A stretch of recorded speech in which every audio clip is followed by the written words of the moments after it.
Hello and welcome once again to my programme, but today we're just going to call it Off the Cuff because I've got Roger here with me. If you remember that he is a recently retired police officer. So welcome once again, Roger. Still enjoying retirement? I am, Vanessa. Busy? Yes. Busier than being a police officer? Yes, but in different ways. Okay, fine. Well, today I'd first like to start by talking about the European Arrest Warrant. As you know, I'm in UKIP and we are very much against the European Arrest Warrant. I remember meeting somebody from Corfe Mullen whose son had been taken off to, I think it was Hungary, thrown in a cell and was kept there months and months and months because, of course, the system in Hungary is totally different to the one in this country. So could you give me your personal take on the European Arrest Warrant? Right. European arrest warrants, I know, are very emotive, but it depends in which perspective you come from. When people go abroad, so British people go abroad, one thing that the British are very good at forgetting is the fact that we are beholden to the laws of the country that we go to. And they have their own systems and their own cultures. And if we fall foul of those, then we stand responsible and accountable to their rule of law, not ours. And it's very easy sometimes to try and judge other people's legal systems by our own. So really, it's kind of buyer beware then, isn't it? Very much so. People, and I know people have hit problems. You've mentioned the example in Hungary. There have been examples with Greece and other countries like that, where when you look at it in the way that the British legal system works, there does seem to be an inherent unfairness in the way that people are being treated, the timescales that are involved, Yeah. the fact that they've been held in prison and so forth. But we have to remember that that is their country, their laws, and their way of doing things, built up over decades, if not centuries, to that way. And people should be responsible to try and find out what they are allowed to do and what they're not allowed to do. Now, you've mentioned the example of Hungary, and I know that that's been very much in the media focus, as have other examples from Greece, where people have become subject of European arrest warrants and taken back there. Now, the views that are expressed by people in terms of that it seems very unfair, the manner in which people are being dealt with, their access to legal advice, the way that they're perhaps being held in a custodial environment, again, hasn't sat very well with people. And on that basis, when I've listened to arguments about European arrest warrants, people tend to be arguing from the fact, well, that all seems very unfair. That's not how we do it in this country. It's almost like they're in the dark ages. But what it does highlight is that whilst you have a very useful process with the European arrest warrant across the member states of the EU, it does highlight these significant differences in the way that the various systems work. And what I would say initially is that there is a place, in my view, for a European arrest warrant, which I'll quantify in a moment, but perhaps there needs to have been more work in terms of having a statement of common purpose, common basis amongst all the member states that are signed up to the European arrest warrant, so that everybody will be dealt with in the same equal and fair, just manner that's been agreed before the use of that process. But am I right in saying that in this country it's that you are innocent until proved guilty, but in most of these European countries you are basically treated as guilty until you're proved innocent? It's exactly the opposite, isn't it? Yeah, you're right in as much as that in this country there's a held principle in the criminal justice system that you're always innocent until proven guilty. But of course, it's very difficult to actually, go out and just get all your evidence together so you're in a position, because it's only until someone's convicted in this country that then you're held to be guilty. But at some stage, you've got to say this person's responsible and it's got to stand, to the allegation that's been made. So equally, whilst we may have people that are disenchanted with the use of European arrest warrants to take British subjects over onto the continent to countries there to face allegations within their criminal justice system, equally we have to remember that same process is available to us if we wish to actually go abroad and actually bring somebody back to this country. But didn't we have Interpol before where it worked? Well, Interpol is more of an intelligence sharing Yeah. setup. It isn't actually a police force that actually works in all the countries. It's like a liaison, a link point, so that if you wanted to circulate information about someone that's wanted, you'd go through Interpol and they would make sure all the relevant enforcement agencies across Europe were updated and they could coordinate exactly what's going on. There wasn't actually an enforcement arm to Interpol as such. So if you thought somebody was guilty in another country, you couldn't get them back here then before the European Arrest Warrant? Not as simply. Not as simply. You'd have to have the extradition treaties and other arrangements between different member states that would have allowed, say the British, for example, to have applied to those courts for that person to be extradited back to the UK. Whereas with the European Arrest Warrant, it's a common standard. Once it's you've complied with the process, then officers would go out and they would work with the local police, arrest that individual and bring them back. I mean, Spain is a good example, the custodial crime. Yes. There are people that are getting brought back there on a regular basis who have tried to evade British justice by going to live out there. Once all the right inquiries, the right evidential base to justify the issue of a warrant, people are being sought and brought back. From my experience, I mean, Poland tend to use the European Arrest Warrant very, very proactively in this country. Does that mean we've got a lot of Polish criminals in this country then? Well, it would suggest that that there are people that need to stand account for something back in their own country. In your own experience, have you had experience where you've had some dangerous criminals living in the area from other countries? Yep, absolutely. And I'll use Poland as an example, where an individual who had been convicted for murder in their own country, and there were other equally of a serious nature allegations, hot-footed it across to the UK, changed his identity, and was living in a local area, under the radar, oblivious to the British authorities. Yeah. And purely by chance, the Polish authorities were able to track down this individual to an address. Yeah. They themselves have no power to detain that person. Right. There were lots of other procedural issues about how they went around tracking him down if they were a British police force, because we have lots of other legislation that control, how the police operate. The only way that that person was going to go back to Poland to face the conviction that had already taken place in his absence, as well as any of the other allegations, was through a European arrest warrant. So do you think if they...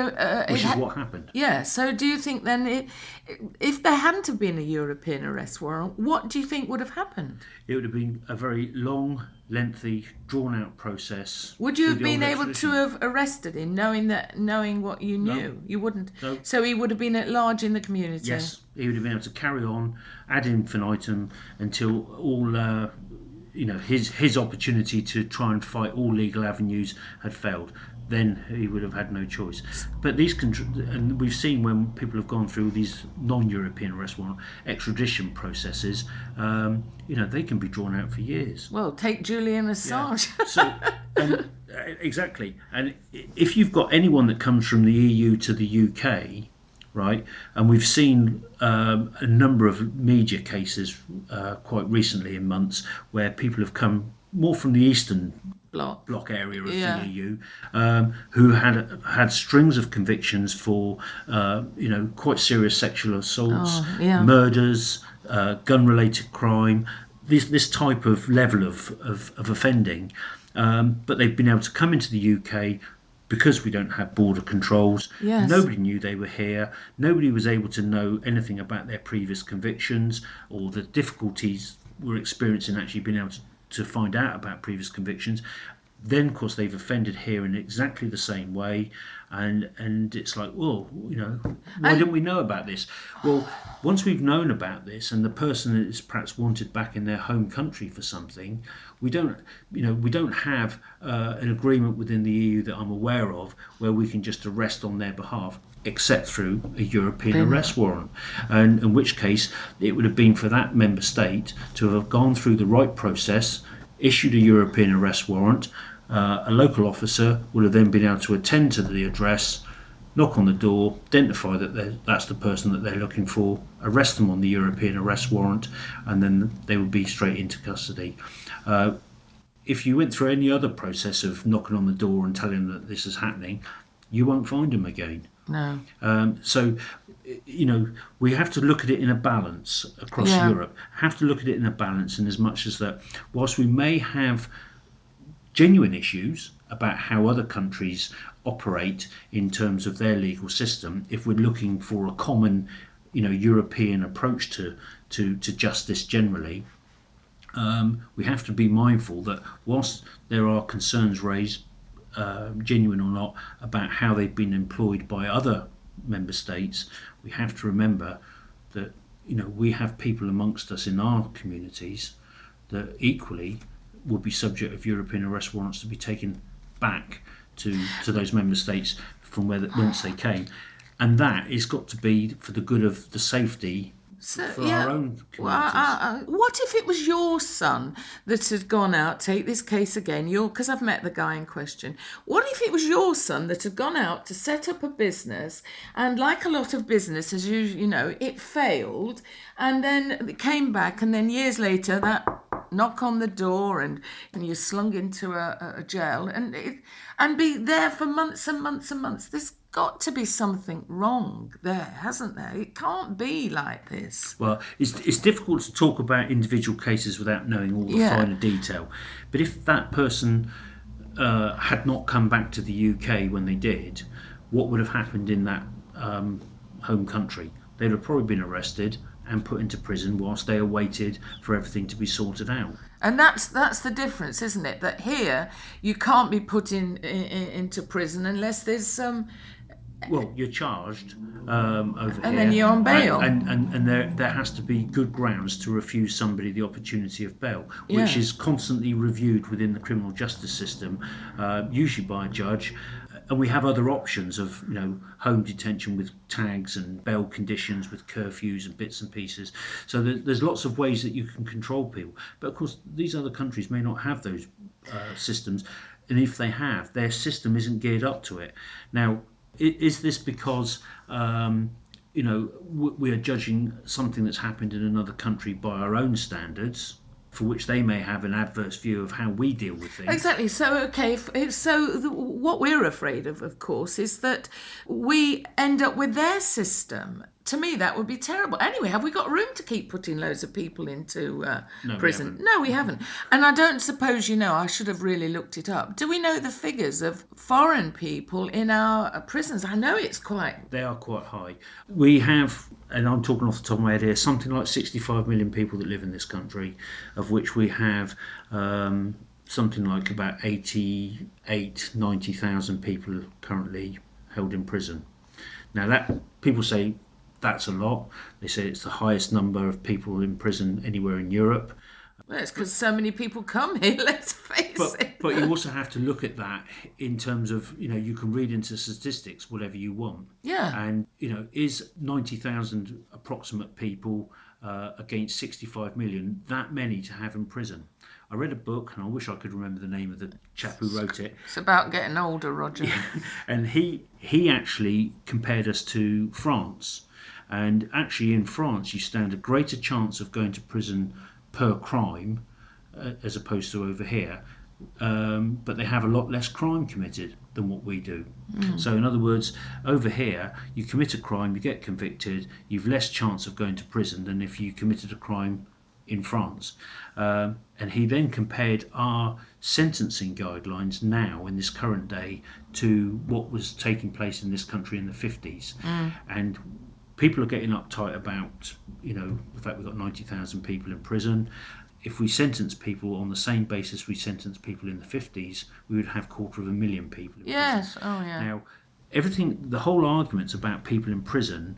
I must just do a plug here because I've just published a book called Past My Sell By Date, which is CELL. And really, it's about historic time in prison from, I think, the 50s. And my goodness, if people moan about what prison is like today, these are going back to the days of bread and water and what have you. So it's luxury today being in prison compared to those days. That's right. And there's a lot of things that they could do better in terms of prison today, in terms of giving people the right support, educational opportunities. But that's a whole different area to get into discussing. But we do have amongst that 90 odd thousand, it may be more, but there is a significant percentage of people that are not UK citizens or they've got a dual nationality. If we were to take those people out of the system, then it would relieve a massive pressure on the prison service. I mean, the government for a long time wouldn't build prisons. They looked at private prisons, but that's all about money. That's not about rehabilitation, about public protection. That's just about saving money. I mean, if you don't have people in prison and you put them back into the community, without the support or the confidence that they have been rehabilitated not to keep reoffending, all they're going to do is go back to their ways. I mean, the probation service, get to see people once a week. What they do the other 167 hours of the week, who knows? Well, I think, like you And say, it's putting a pressure back onto the public and to insurance companies, local businesses, to soak up the cost of the crime that the prison service is not necessarily dealing with. I mean, rehabilitation versus public safety, they're whole complex arguments to go into. But the foreign nationals, if we took them out, what do we do with them? Do we send them back to where they come from? Do we keep them in the community? People then start to get into talking about the disproportionality of people from different ethnic backgrounds that are in prison, even if they have British, they're British. But again, you have to look at what people have done as much as who the people are. It's very much like if you go into discussing stop and search, and another very emotive subject when it comes to looking at police powers and police tactics. But in some areas, people will say that there's a very high percentage of people that are stop and search from certain ethnic backgrounds. But if you have to look at when those searches take place and what the street population is. Now, there were studies done up, I think it was Slough, it may have been somewhere up that way, but when a lot of these searches were done, the street population was basically people from certain ethnic backgrounds. Well, let's put it this way. So if the street's full of pink people, then you're not going to look for a yellow person, are you? And that's basically... No, and the Met did get into trouble a few years ago by talking about... which ethnic background were responsible for the majority of street robberies.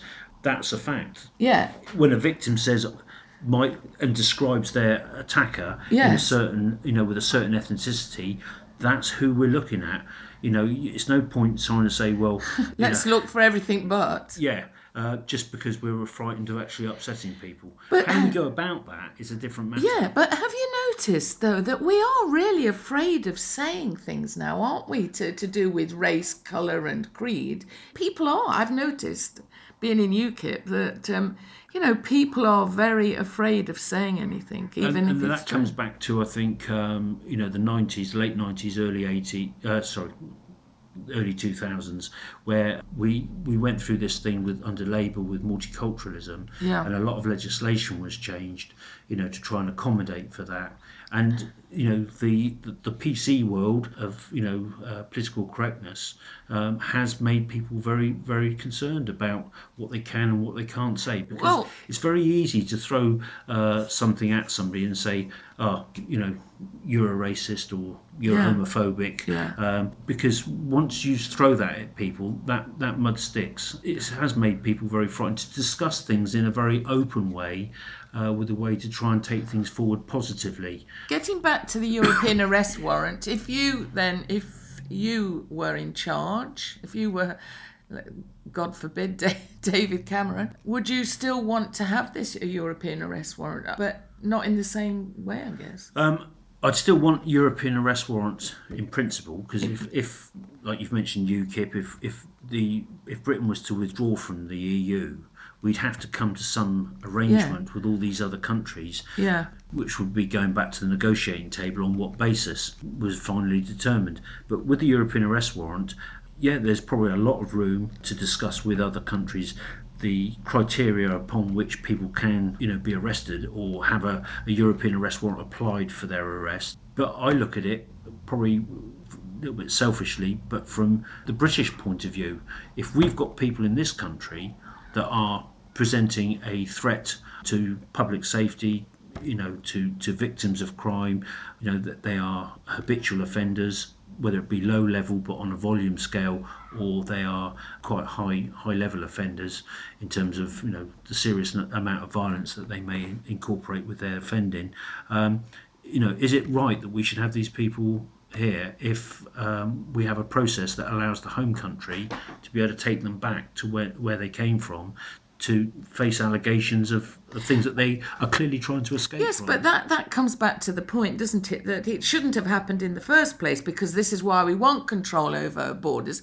And I bring back the analogy: you wouldn't leave your back door open just for anybody to come in, would you? And really, that's what we're doing with this country. If I'm right, you're not allowed to stop people and check who you are, what you've been doing, if they come from the European Union.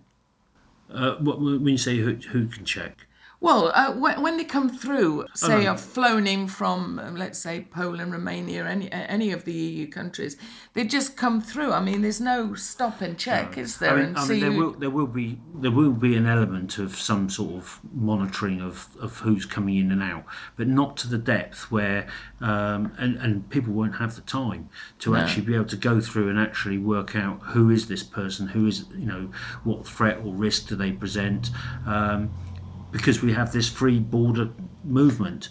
So So, are the British police, are they given lists of criminals from all other EU countries?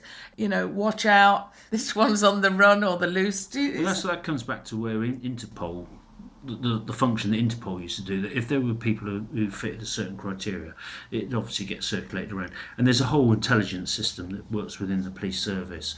But down to your average Bobby on the street, he's not going to He's not going to he's know. not going to know anything. He's only going to be able to deal with what really is in front of them. So the Bobby on the street, does he get a list of these are people that could be loose British people then, or not? Well, there will be in a local area. There'll always be conversations and so forth about people that are locally wanted, and through normal briefings like you've just seen on the bill and some of Yeah, these television programs. yeah. People are made aware that if so and so's about, they're wanted. And if somebody who is of particular interest to the police, who's believed to have gone to another force area, that force will be told and people will be made aware. But again, you know, it's how much information can you retain. So you're not going to be very popular with some people after this, you realise. But so what were you saying? I just want to round this up and finish it off. But so you're saying that the British people who go to other countries might end up as the sacrificial lamb. If for some reason somebody says something against them and they're thrown in jail in a European country, that they could be there for months, and it could Well, I'm all not be. saying it's right they should be thrown in prison for months and all the rest of it. But all I'm saying is that people need to be mindful when they go to other European states that they will have a different set of laws, different set of cultures and values, So a really, you should different stay at home then. yeah, or just be mindful about what you can and what you can't do, and moderate your behaviour accordingly. Oh, but I've got to take issue with this, because I remember the case of the woman who'd gone to Italy, and she came back and said, "Oh, this she was raped by this guy," and then of course he said no, and she was very worried that she would end up going out to another country. Now she didn't go out there, did she? Thinking, I'm going to be raped today. So, it makes you wonder: is it worth leaving the But then, borders? but then you're talking about somebody who's been a victim as opposed to somebody who's alleged to have done something wrong. I mean, they've changed the law as well about for motoring offences, so people can be pursued here. Because what was happening is you'd have people zooming down the French toll roads or the German autobahns, breaking their speed limits, which obviously are different to ours anyway. They'd obviously get picked up on their own traffic radar systems, but once they got back to the UK, can't be touched. And it's just a mechanism to say that if we're part of Europe and there's no specific borders, should people be able to just cross a border and avoid liability or accountability for what they do elsewhere? So this brings me nicely to my final question. If there was an EU referendum tomorrow on out, in, yes, no, how would you vote? I put you on the It spot. has. Overall, It's this is either this is it's purely either yes or no. this is purely a personal view, Yes, right? yes.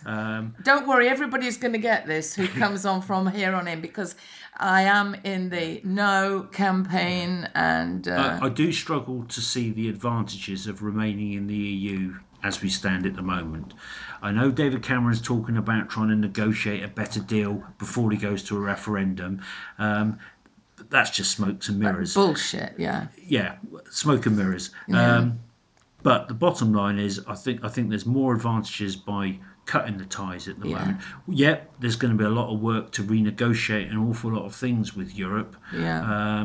But personally, I think the advantages of being out at the moment appear to outweigh those of staying in.